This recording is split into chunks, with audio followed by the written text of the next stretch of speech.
Hi, this is Lila. In this video, I'm going to be covering my top 5 acts that I've seen in the US, what I'm going to be up to in the next 12 weeks, why I'm going to be doing it, and I'd also like to take a moment to reintroduce myself. I'm from New York, concrete jungle, wet dreams are made of. There's nothing you can't do. Now you're in New York. Some of you might know me from my days working as a radio producer for Hot 919's breakfast show in Johannesburg. I moved to New York. This is my 5th year. And since my move to the States, I've had the opportunity to do an internationally televised national anthem performance here on US soil for our Springboks. I have self-published a memoir. The book is available on Amazon. I've also partnered with the store Manhattan Style. They have signed copies of my book available and ready for pickup nationwide in South Africa. I've been featured in People magazine and a bunch of other awesome media outlets. So to what I'm doing right now, I've spent majority of the last 4 or 5 years in my room learning how to become a better producer and composer. So I've been producing the songs that I wrote as a teenager but didn't have the opportunity to produce and put out there back then. And so all the songs that I've been putting out, it's on Spotify and other streaming platforms. I'm also working writing music for TV shows and working towards becoming a touring musician. It's been a pretty crazy journey. It still is in many ways, and I just want to say thank you to every person who has been a friend to me along the way, supporting whatever venture it is that I'm doing, leaving a comment or sending me a message or streaming my song or buying my book. I just want to say that I really appreciate you. In the next 12 weeks, I'll be attending a very long list of music concerts here in New York City. I'll be seeing Green Day, Fall Out Boy, Alanis Morissette, Noah Cyrus, Rise Against, Mod Sun, Black Bear, Maroon 5, Three Doors Down, Stained, Simple Plan. The list really goes on. I'm very excited, and I'm gonna be documenting this adventure. With my own music career in mind, attending these shows of my heroes just feels like the logical, natural thing to do.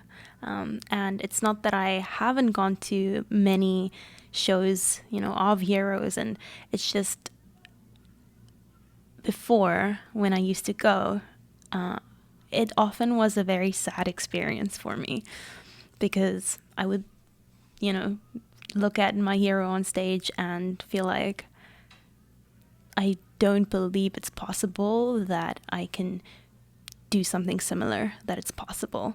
And I've worked pretty hard, and I've had amazing mentors, and specifically the last year that has really helped me to change what I believe is possible. And so going to this bunch of concerts, I'm gonna be attending these concerts with a new mindset, not a mindset of I'm so sad because I'm not on the stage, but wow, this is so exciting. This is what I'm working towards doing. And yeah, so one of my mentors taught me how the power works of blowing your own mind with what's possible. And I just feel like attending these concerts and seeing, that all these artists, it maybe took one specific song to break their careers, and that's a possibility and that it happened. So I'm just excited to see what it's gonna feel like attending these concerts with this new mindset. And yeah, so as I said, I'm gonna be documenting this. Not sure what's gonna come out of it. I guess it's just gonna evolve as it goes along, and I would also love to hear from you if there's anything that you'd like me to include. in these upcoming videos. I also think I should mention that as a kid, I was not encouraged or allowed to attend music concerts, and that was so heartbreaking. And I've also been doing a lot of inner child healing and literally allowing myself to be a teenager for a day, to do the things I never got to do as a kid. Wear whatever I want, my cap backwards, ordering a whole bag of McDonald's, playing my music super loud, and going to concerts also definitely is a similar experience for me of feeling like that kid.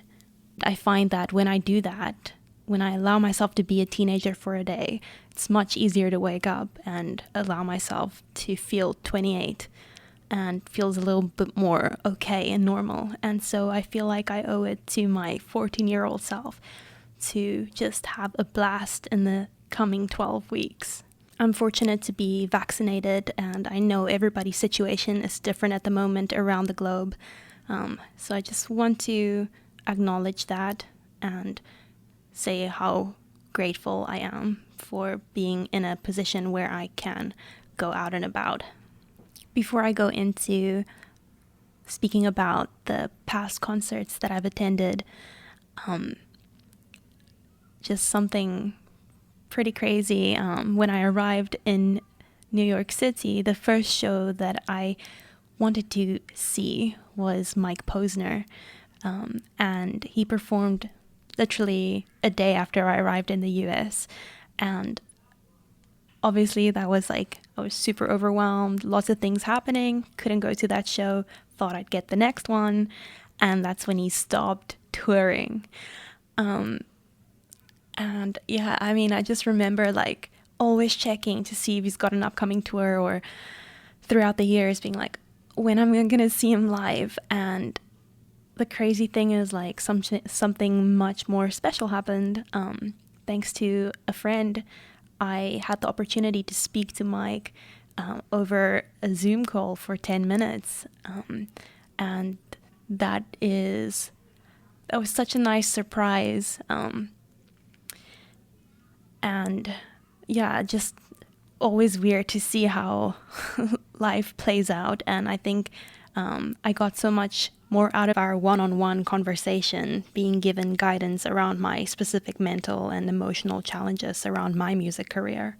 You know, I still hope to see him perform, but obviously that was a very life-changing thing for me. Yeah, and that whole story is maybe a story for another day. I'll head straight into my top 5 acts that I've seen in America. At number 5, I'd have to choose Blue October. They performed at Irving Plaza. And it really was very emotional. I hadn't realized until I was actually at the venue that it was the first time I'd gone to a concert all on my own. And it was just super emotional because there's people who I've shared that music with and that I would have loved to have had with me there. And so like that was emotional. I was crying throughout the set. But it was amazing to sing along to Hate Me, specifically, one of their biggest songs.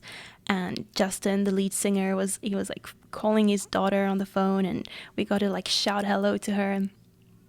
And it was also the first time I was like in a crowd of people and like the lead singer being like, "What's up, New York City?" And it really made me feel like, wow, I really am in New York. Coming in at number 4, Katy Perry at Madison Square Garden. I went to go and see her on, I believe it was my 25th birthday. And all these concerts, by the way, I've done alone.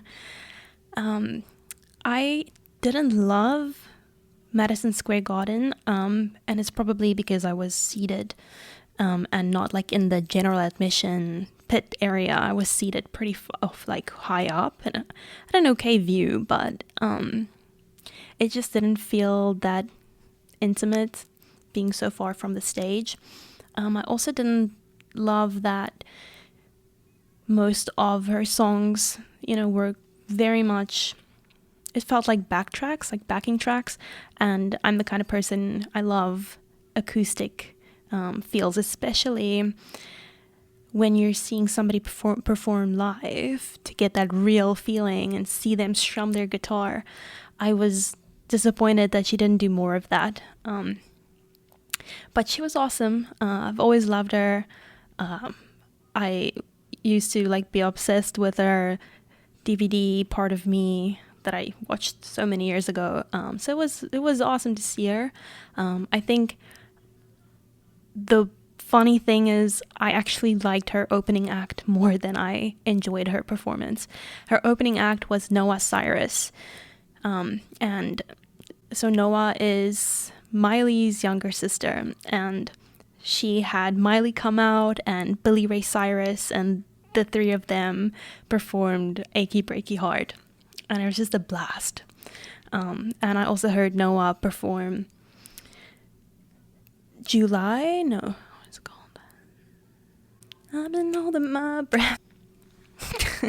I also heard Noah performed her song Almost Famous for the first time, and I just instantly fell in love with her. And I think it's so powerful how you can really just fall in love with an artist based on a song, like one song that you hear from them and you're like, I know I'm gonna love this artist. Coming in at number 3, Avril Lavigne at Pier 17, which is an outdoor rooftop venue, and it's like standing. So it's beautiful. The backdrop is literally the Brooklyn Bridge. I got there super early, and so I got a really good spot close to the stage. Avril was my ultimate favorite artist and icon and hero, everything, growing up. So yeah, needless to say, so many tears too. And it was insane being in that crowd because everybody sung along so loudly. It was like almost difficult to hear Avril, which was a little annoying, but I mean, I couldn't be mad because I was singing along just as loud. So yeah, that was so special to be able to finally see her. I remember she came to Johannesburg. I think the Bones tour must have been like 2005, and like begging my parents to go, and I wasn't allowed to. I've never forgiven them for it. So it was definitely so awesome to see her. Her opening act, Jaguar Twin, he just had like this vibe, like, I don't know, like this energy about him that made me, I don't often like every opening act that I see, but he was also another opening act that I was like really interested in and started following him. And during COVID, he was also doing like this series of Zooms where you could attend and have like, you know, like elevating conversations and do meditations together. And so I just loved getting to know him as an artist and just seeing how open he was to connecting with his followers and listeners. So that's something cool that came out of that show. After the Avril performance, when we all exited the venue, we were still so hyped, and there was this girl who dragged along a speaker playing karaoke versions of Avril's songs, and she had like a mic, and she would just like pass the mic around, and we were like crossing the road and like stopping in the middle of the city, just singing karaoke Avril songs. I had a turn also. I'll try to include the video clip. I'll be at I'll be at the studio singing the song you wrote about the girl he used to know. I said, see you later, boy. I'll be at the studio singing the song you wrote about the girl he used to know.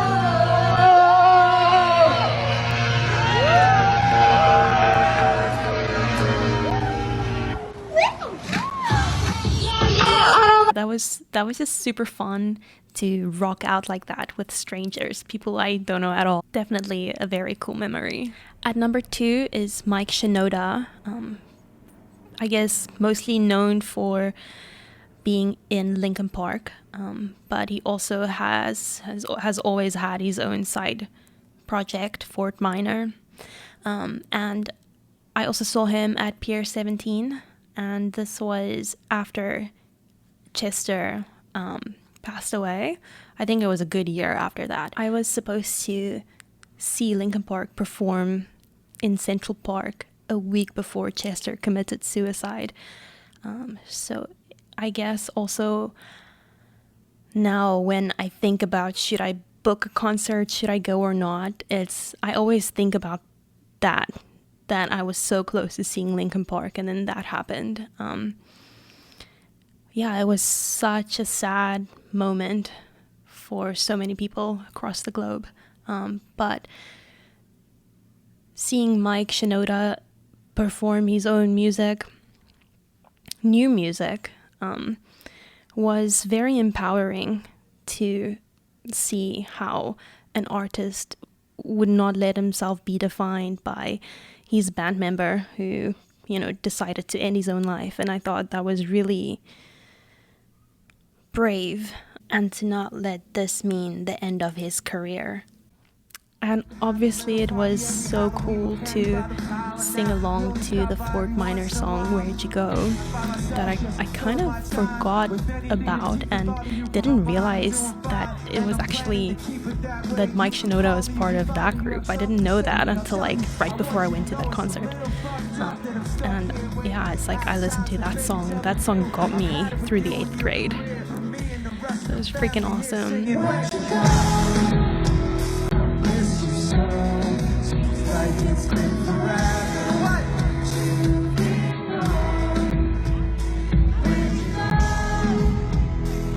And also the way he paid tribute to Chester, and he was playing the music parts of, I think, In the End and Numb, and he asked the crowd to sing along. I'll also include those clips.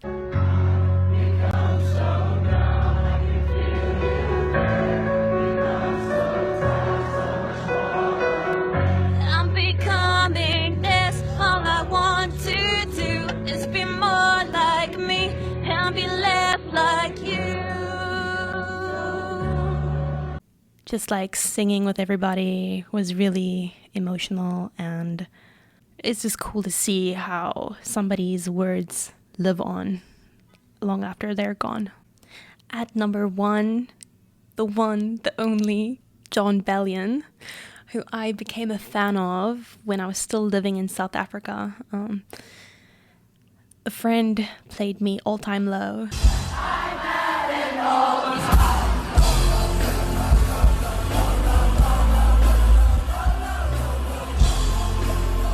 And that was it for me.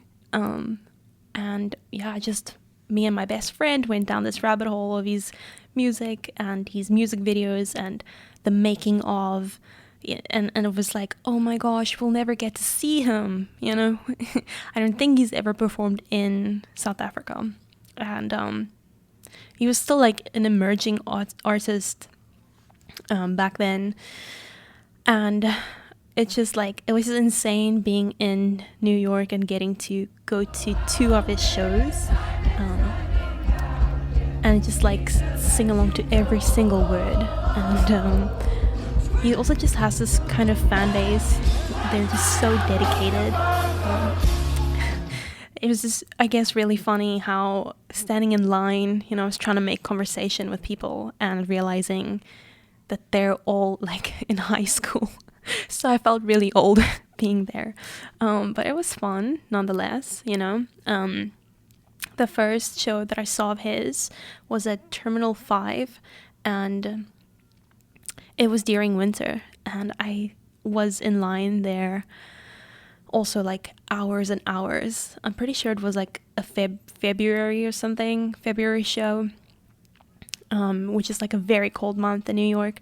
Couldn't feel my toes, but it was so worth it. And the other show I saw of his was at Jones Beach, and I got like a very, very good spot, very close to the front, and he performed his latest album, Glory Sound Prep, and just like amazing energy, also speaking to the crowd as if he was trying to empower them and not make them, but like kind of like just sharing a moment with them where like he asked us to close our eyes and just be present. And I guess a couple of artists, I've seen them do it, but it was just nice. I feel like there's so many artists encouraging people to be more self-aware and present, and so it just felt like a spiritual experience. Just great energy, like great musician, great energy, and yeah, so I think I chose that as my number one just because like we were dancing and jumping and screaming, and I think that made it a really fun show.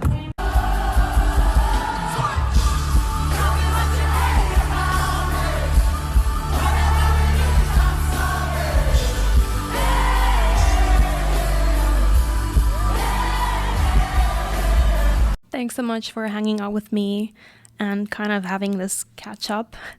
I feel like it's been a minute. I'll link all the things that I've been up to below, the links to my book, my playlist on Spotify, my tour playlist, the songs I am gonna play on my tour. And I was also wondering if you're gonna be seeing anybody perform live, and you could let me know in the comment section who you're looking forward to seeing and who you're currently obsessed with. I think the person I'm most excited to see live in the coming 12 weeks is Machine Gun Kelly, and I got tickets to both his shows. One is at Central Park and the other one is at Pier 17, and he's just been an amazing artist to kind of delve into, and I'm enjoying his music so much right now and everything he stands for. But like also, if you go onto his YouTube channel, you'll see content of the last 10 years. Just like there's so much content, there's so many music videos, there's so many people that he's collaborated with, and that's just, I just feel like I haven't come across an artist like that where I can really see that he's busted his ass, because I think we're so used to instant gratification, and I'm guilty of that. And you know, sometimes people write one hit song and it puts them on the map, and it's not to say they're a one-hit wonder, but you know, it just, I often feel like there's a lot of like 16-year-old singers who are making it because of, you know, one song that took off, and it feels like, OMG, like how do people make one song and like then they're on the map? And obviously as an artist, then you feel like, why hasn't that happened to me? And so getting to know Machine Gun Kelly's story has just been like a reality check of it's totally normal and it's the norm for things to take time. Yeah, and there's so much more that I actually want to say about his story. And we'll get into that in the next few weeks when I see him. I'm really, really excited. Thanks for being on this awesome journey with me. And let me know what you'd like to see in these videos in the coming weeks. Bye for now.